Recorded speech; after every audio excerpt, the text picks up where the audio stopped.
Life ना तभी तक अच्छी थी जब तक सिक्के जो थे गली क्रिकेट में उछल रहे थे। अब जब से सिक्के टेक्स्ट बुक्स में उछलने लगे हैं तब से तो भाई जिंदगी ही खराब हो गई है। ऐसा तुमको भी लगता है ना? तो प्रोबेबिलिटी का सीन ही कुछ ऐसा है। और जब प्रोबेबिलिटी में कुछ और भी बढ़ चढ़ के आ जाए जैसे कि ये बाइनोमियल डिस्ट्रीब्यूशन, तब तो दिमाग का दही तो होना ही था।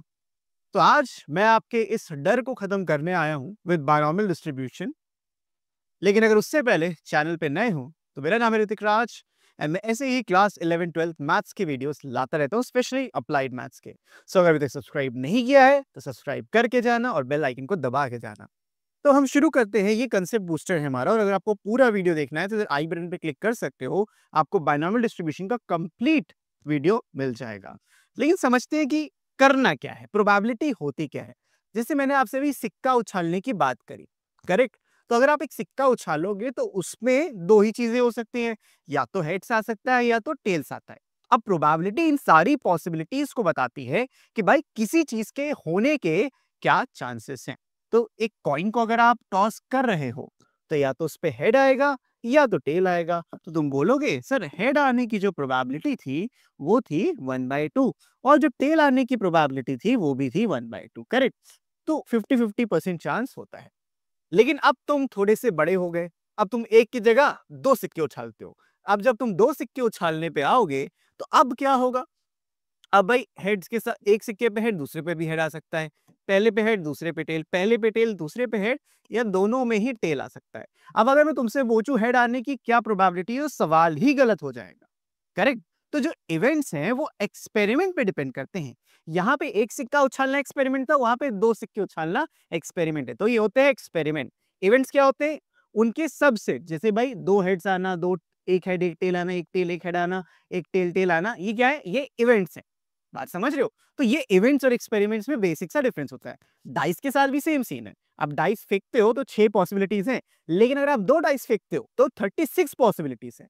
तो इसको मैंने ऑलरेडी कवर कर लिया, जाके देख सकते हो वीडियो पे। लेकिन आज मैं प्रोबेबिलिटी की पे ज्यादा डिस्कशन करने नहीं आया हूं, मैं बाइनोमियल डिस्ट्रीब्यूशन पे डिस्कशन करने आया हूं। अब बाइनोमियल डिस्ट्रीब्यूशन को एक नाम से और जाना जाता है जिसको हम कहते हैं बर्नौलीज ट्रायल्स। अब ऐसा क्यों होता है और बाइनोमियल डिस्ट्रीब्यूशन एक्चुअल में होता क्या है, तो बहुत ध्यान से समझते हैं। देखो, इसको इमेजिन करो, आप अगर एक सिक्के को फेंक रहे हो, तुमको पता है हेड आएगा या टेल, जैसे मैंने भी एग्जांपल बताया। निकालना भी आसान था, दो का भी सही है। लेकिन अगर मैं तुमसे बोलूं कि भाई 5 सिक्के उछाले, अब बताओ एग्जैक्टली दो हेड्स कहां पे आएंगे? तुम पता है क्या बोलोगे? तुम बोलोगे सर 5 सिक्के हम उछाल रहे हैं, टोटल पॉसिबिलिटीज कितनी है? टोटल पॉसिबिलिटीज हो जाएंगी 32, मतलब 32 आउटकम्स पॉसिबल हैं। ये कैसे आया? पूरा वीडियो में देख लो, मिल जाएगा।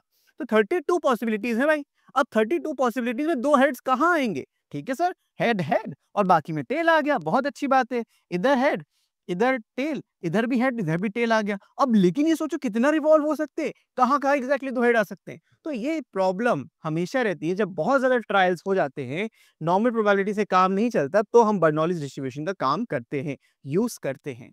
तो यहीं पे बर्नौली डिस्ट्रीब्यूशन आता है। It's about finding the probability of getting a certain number of successes in a fix number of independent trials. ये वर्ड जो देख रहे हो ना, ये बहुत इंपॉर्टेंट है तुम्हारे लिए, क्योंकि अगर ट्रायल्स इंडिपेंडेंट नहीं है, आउटकम अगला जो पिछले पे अगर डिपेंड हो गया तो इंडिपेंडेंट नहीं कहलाएगा, तो आप बर्नौली ट्रायल्स को उस पर यूज कर ही नहीं सकते हो। तो यहाँ पे इंडिपेंडेंट होना जरूरी है when each trial has only two outcomes, success और फेलियर। रिमेंबर, हेड टेल्स की बात नहीं कर रहा हूं, सक्सेस और फेलियर। तो बर्नौली ट्रायल चीजों को सक्सेस और फेलियर में डिफाइन करता है।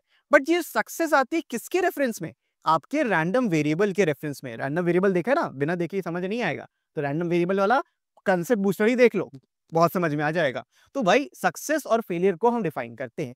जैसे अगर मैंने डाई को फेंका और मैं चाहता हूं मुझे पता चले 4 आने के क्या चांस है, तो मेरा 4 आना मेरी सक्सेस है, तो सक्सेस होने के 1/6 है।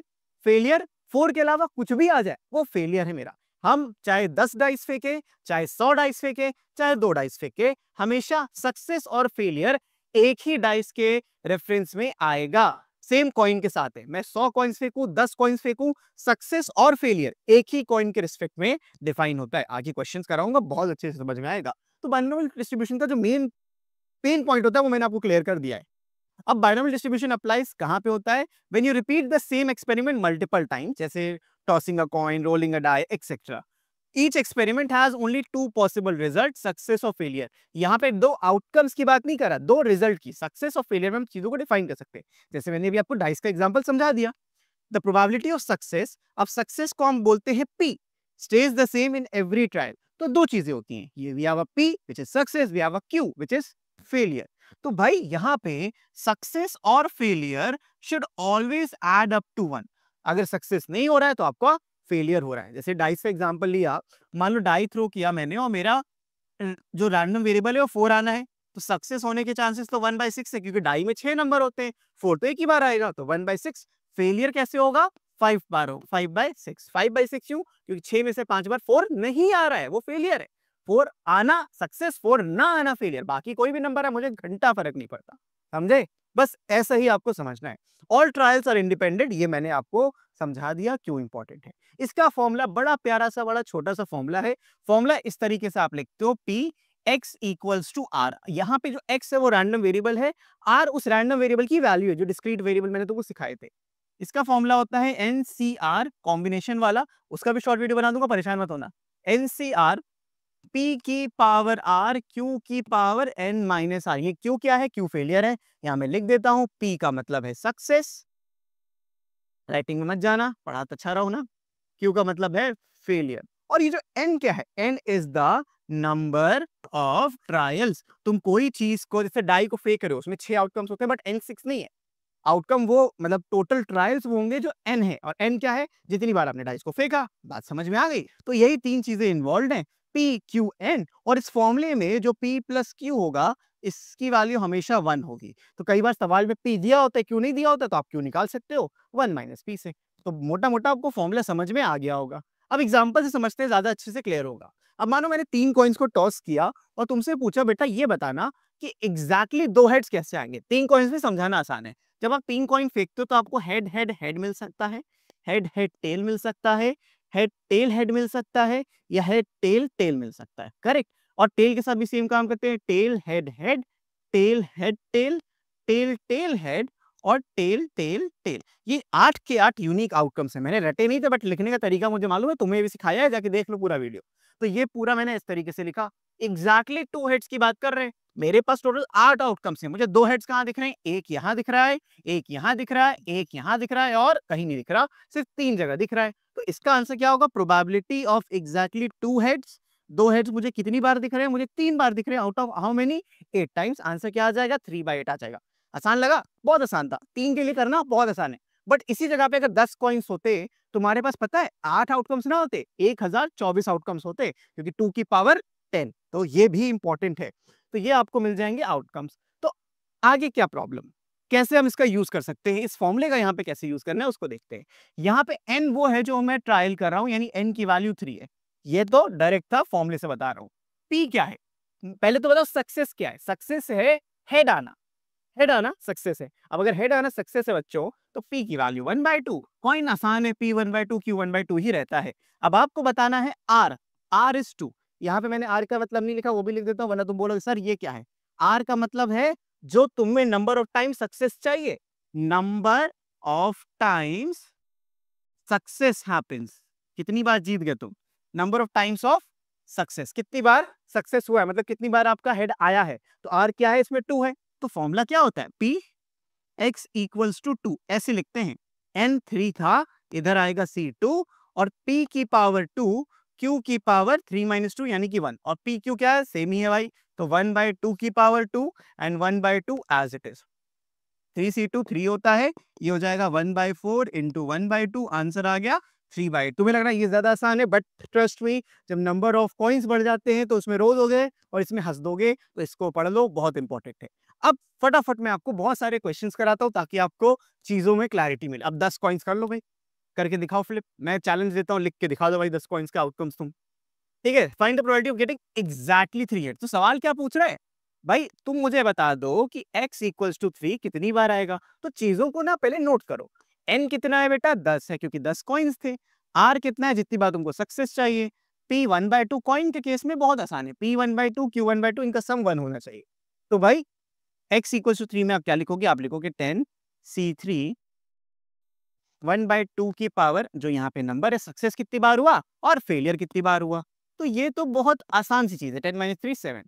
अब देखो ये नंबर सेम रहेगा तो आपको डिनोमिनेटर में तो 1024 ही मिलेगा। 10C3 कैलकुलेट करने का मैंने तरीका ऑलरेडी बता रखा है, लेकिन अगर कहोगे कमेंट में तो दोबारा वीडियो बना दूंगा।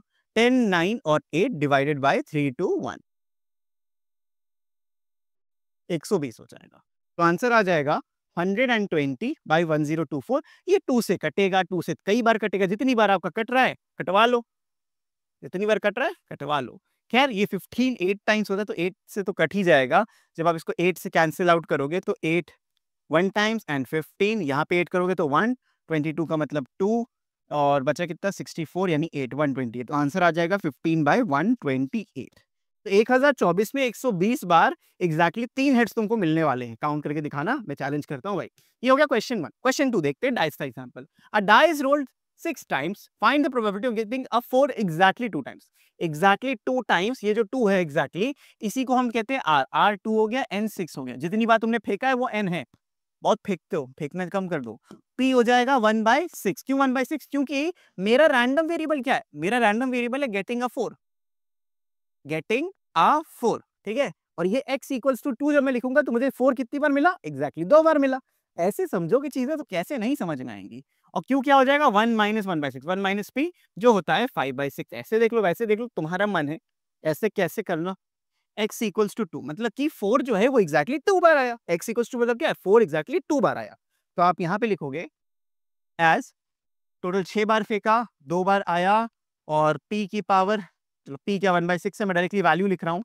1/6 की पावर 2 इंटू 5/6 की पावर 6 - 2, यहाँ पे 4। फॉर्मूला बड़ा क्लियर होना चाहिए आपको। फॉर्मूला क्या था मैं फिर लिखता हूँ, NCR p की पावर r q की पावर n - r। सिंपल सा फॉर्मूला, इसको आप सिंप्लीफाई करना, आपका आंसर आ जाएगा। पक्की बात है, आ जाएगा, कोई टेंशन नहीं है। सिंप्लीफाई कर लेना, अभी सिंप्लीफाई नहीं करते हम, ये आपको आता है। आगे बढ़ते हैं MCQ पे। मतलब ऐसे एग्जाम में क्वेश्चन आ गया तो आपको यूज करना है। स्टूडेंट गेसेस, ये इंपॉर्टेंट वर्ड है, गेस करना। वो सॉल्व करना उसको नहीं आता, वो तुक्के मार रहा है। अब तुक्के जब मार रहा है तो सही होने के चांस कितने हैं? वही जो एक्चुअल में क्वेश्चन सही है। तो एक ही क्वेश्चन सही, एक ही ऑप्शन सही हो सकता है 4 ऑप्शन में। एमसीक्यू में और 5 ऑप्शन है, बहुत बढ़िया। 5 multiple choice questions each having 4 options. Okay, so 5 questions हैं और सबके 4 ऑप्शंस हैं विद ओनली 1 करेक्ट आंसर। तो वो तुक्के कितनी जगह मारेगा? 5 क्वेश्चंस में तुक्के मारेगा, ठीक है। अब पी लिखते हैं भाई। सही आंसर एक है, 4 ऑप्शंस हैं, तो 1/4 इज द सक्सेस। एक्स क्या है मेरा? एक्स है getting a right answer, getting a correct answer या राइट आंसर, राइट। हमें राइट आंसर मिला, ये मेरा रैंडम वेरिएबल। रैंडम वेरिएबल अगर क्लियर है तो भाई सब क्लियर हो जाता है। पी आ गया 1/4, क्यू आ जाएगा 3/4। 4 में से 3 क्वेश्चन गलत हो सकते हैं। Find the probability that student gets exactly 2 correct. तो आर आ जाएगा 2। तो आपको क्या करना है? पी, कैपिटल पी लिख रहा हूं, x इक्वल्स टू 2। यहां लिखोगे 5C2 1/4 की पावर 2, सक्सेस की पावर ये नंबर और फेलियर की पावर इन दोनों का डिफरेंस विच इज 3। सिंप्लीफाई कर लेना, आंसर आ जाएगा। क्लियर? आसान, सिंप्लीफाई करना भाई तुम्हारा काम है। क्वेश्चन नंबर 4 पे आते हैं। A factory produces bulb with 2% defect rate. अब ये 2% डिफेक्ट रेट बता रहा है। If quality inspector checks 20 bulbs, उसने 20 बल्ब्स को चेक किया तो हम क्लियर हो गए हैं कि मेरा N 20 है। What is the probability exactly 1 bulb is defective? R की value 1, exactly 1 bulb is defective. पढ़ो सवाल को, डिफेक्टिव के बारे में पूछ रहे हैं तो गलत बात मत लेना, गलत सेंस मत लेना। कभी कभी डिफेक्टिव होना भी अच्छा होता है। इस केस में जो रैंडम वेरिएबल x है वो क्या है? That is getting a defectable. ये है भाई तुम्हारा random variable. Random variable clear होना चाहिए क्या है? ये हो गया गेटिंग अ डिफेक्टेबल। मतलब डिफेक्टेबल के चांस क्या है? 2% है। तो 2% का मतलब यहाँ पे 2/100 होता है। तो अच्छे बल्ब के चांस क्या होंगे? 98/100 होगा। If you want you can simplify it, but मैं तो ऐसे ही छोड़ना पसंद करूंगा इस क्वेश्चन को। तो 2/100 एंड 98/100 आपका पी और क्यू की वैल्यू आ गई। हमें एक ही डिफेक्टिव बल्ब चाहिए। तो आंसर कैसे लिखोगे आप? Probability of x equals to 1, है ना। तो आप यहाँ पे लिखोगे 20C1। p की पावर 1 मतलब कि 2/100 की पावर 1 इंटू 98 की पावर 100, 98/100 इसकी पावर 19। रिमेंबर, हमें पावर में इन दोनों का सम इस 20 के बराबर लेकर आना है। इतना सिंपल सी चीजें हैं भाई। ये आपका आंसर हो जाएगा। आप यहाँ पे छोड़ सकते हो, इसको सिंप्लीफाई वैसे भी नहीं कर सकते हो। छोड़ो, आगे बढ़ो आखिरी टाइप के क्वेश्चन पे। एक कंसेप्चुअल क्वेश्चन है और जनरली पूछा भी जाता है। इन्होंने बोला है find the probability of getting at least 6 success. ये नहीं बोला सक्सेस है क्या, तो आपको टेंशन नहीं लेनी, बट सक्सेस के चांसेस 0.6 हैं। अब 0.6 अगर आप कंफर्टेबल हो 3/5 लिख लो और क्यू आ जाएगा 2/5। ये लिखने का बस एक तरीका है। n की वैल्यू 8 है, हमको एटलीस्ट 6 सक्सेस चाहिए। अभी तक तुम इक्वल टू लिख रहे थे, अब तुम बोलोगे sir x greater than equal to 6। अब मैंने यहाँ पे क्या चेंज कर दिया, इक्वल टू नहीं लगाया, मैं बोल रहा हूँ कम से कम 6 सक्सेस। इसको बहुत डिटेल में एक्सप्लेन किया, पूरा वीडियो देख लेना। x greater than equal to 6। अब x greater than equal to 6 में क्या आएगा, x 6 भी हो सकता है, x की वैल्यू 7 भी हो सकती है और x की वैल्यू 8 भी हो सकती है। इनमें से कोई भी नंबर आपका x हो सकता है। तो अभी को इंडिविजुअली सॉल्व करो। n तो 8 है, ये कंफर्म है, तो यहाँ पे आ जाएगा 8c6 p विथ 3/5 की पावर 6 और 2/5 की पावर 2। इन दोनों का डिफरेंस यहाँ पे आता है, प्लस साइन लगाओगे, यहाँ लिखोगे 8c7 3/5 की पावर 7 और 2/5 की पावर 2। फिर 8c8 3/5 की पावर 8 और 2/5 की पावर कितनी, 0। 8 माइनस 8 0 होता है, एंड दैट्स इट। इसको आप ऐड करोगे, आपका फाइनल आंसर आ जाएगा। एंड इसी तरीके से ये बर्नौलीज ट्रायल वाले क्वेश्चंस हो जाते हैं। समझ में आया, मजा आई, इजी है ना। बाइनॉमियल डिस्ट्रीब्यूशन बहुत आसान है। पूरा वीडियो मैंने एक एक क्वेश्चन कराया, आप जाके देखोगे, आपको लगेगा अरे यार ये अभी तक मैं फालतू टेंशन लेता था, सिक्के गली में नहीं यहाँ पे भी अच्छे लगते हैं। तो बच्चों अब क्या करना, अब कुछ नहीं करना, इस वीडियो के लिए मैं इतना ही रखूंगा और पूरी प्लेलिस्ट आपको मिल जाएगी डिस्क्रिप्शन में भी और यहाँ पे एंड में तो स्क्रीन पे जो आ ही जाती है। तो बच्चों इस वीडियो के लिए इतना ही, मैं मिलता हूँ आपसे नेक्स्ट वीडियो में। तब तक के लिए keep practising, keep learning, take care and bye bye, and don't forget to subscribe.